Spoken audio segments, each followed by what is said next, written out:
Salve pessoal, tudo bem? O nosso assunto é sobre a questão da ditadura militar no Brasil, né? Um período que se estende de 1964 até 1985, portanto são 21 anos aí, né, sem as situações, sem um Estado democrático, né? As eleições elas eram feitas por meio de voto indireto, ou seja, não era a massa, não era a população que escolhia, não era sufrágio universal. Quem escolhia geralmente era a Assembleia Legislativa, né? Já indicada, obviamente indicada, a questão da situação, né? Ia ganhar. O Brasil passou por um período de bipartidarismo, ou seja, os partidos eles foram extinguidos e só existia a ARENA, que é a Aliança Renovadora Nacional, que era dos militares, e o MDB, o Movimento Democrático Brasileiro, né? O que era o MDB?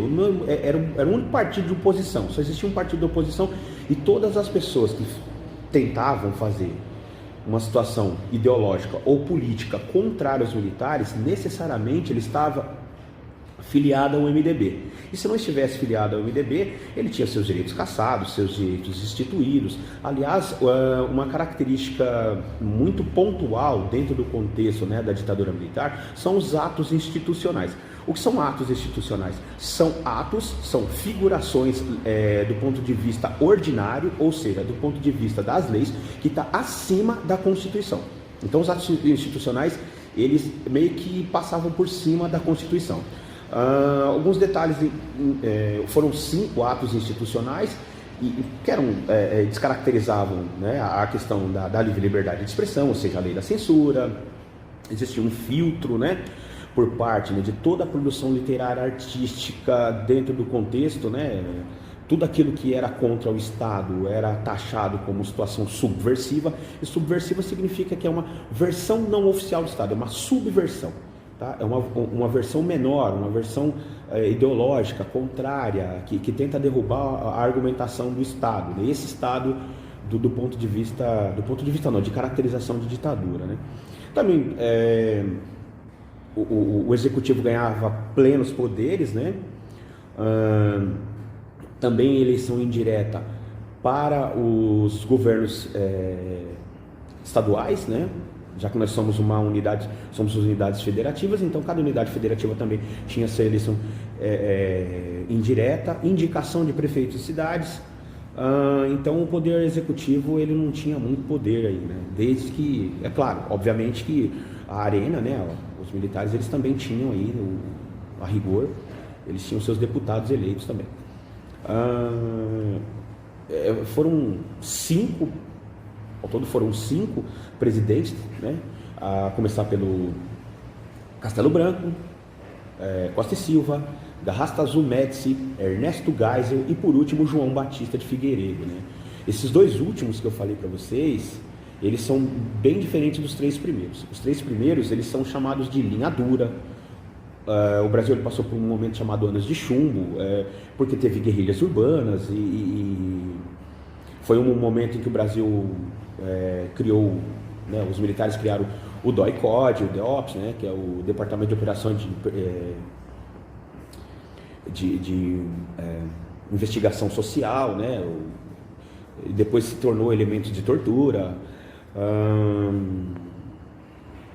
Foi o período que o Brasil fez empréstimos, contraiu empréstimos internacionais, né, até foi um período que o Brasil ficou extremamente alinhado com os Estados Unidos.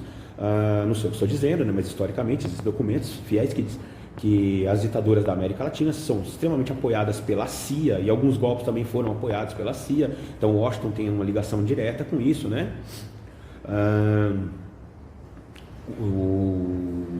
Criaram a frase Brasil ame ou deixo, né? Foi o período que o Brasil foi campeão mundial, né? O tricampeão mundial, foi campeão de boxe, né? O Éder Joffre. E o Brasil passou a investir, né, em questões de estruturas de base, por exemplo, o Itaipu, a Rio Niterói, né, aquela ponte lá que liga a cidade do Rio de Janeiro até Niterói, outras grandes, Companhia Siderúrgica Nacional, CSN. Então o Brasil começou a investir em questões muito de base, assim. Houve realmente aquela questão do milagre econômico, né? Que o Brasil fez empréstimos, obviamente, o PIB do Brasil cresceu porque houve investimento, só que uma hora a conta chega, né? E aí o Brasil passou a ter uma recessão, graves crises econômicas, né? Pessoas que foram exiladas no período de ano de chumbo, a partir do governo, dos últimos 2 governos, né? Que é o Ernesto Geisel e o João Batista de Figueiredo, sucessivamente.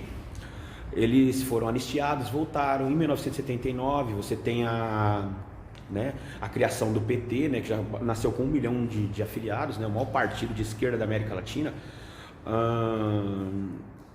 Mas você falou assim que existe o bipartidarismo. Então, a partir de 79 houve a lei da anistia. O Ernesto Geisel achou que era melhor devolver a democracia, né, mas de forma lenta e gradual. Então, portanto, essa frase, devolver a democracia lenta e gradual, é a partir do governo Ernesto Geisel. Ele até tinha uma frase, né, eu sou aberto a negociações, mas eu sei bater também. Então, ele mandava descer o pau também. Um período de grandes lideranças, né, tanto políticas, econômicas, lideranças sindicais, né, Lula, lideranças partidárias, lideranças sociais, né, movimentos muito importantes e intensos aí, né, período de greves, né, greves do ABC, que reuniam mais de 70 mil pessoas, né, então foram movimentos sociais extremamente importantes, né. Tem a questão da democracia corintiana, né, no início da década de 80, né, nada a ver com a relação do time, especificamente, nada a ver com nenhum tipo da questão do senso comum, da paixão pelo futebol, mas a questão ideológica, né? Então, Sócrates, Vladimir, Casagrande, então pessoas que jogavam às 4 horas da tarde e às 7 horas da noite estavam discursando em palanques aí pela questão da volta da democracia, né? Então, só em 1985 aí você tem, né, 1984, você tem em 1984 a volta aí, né, as pessoas vão às ruas, tem a marcha do 1 milhão, que as pessoas vão às ruas tentando que o Brasil volte com eleições diretas, que a população volte aí ao Brasil viver num estado democrático de direito, tá? Gente, obrigado, forte abraço, tchau.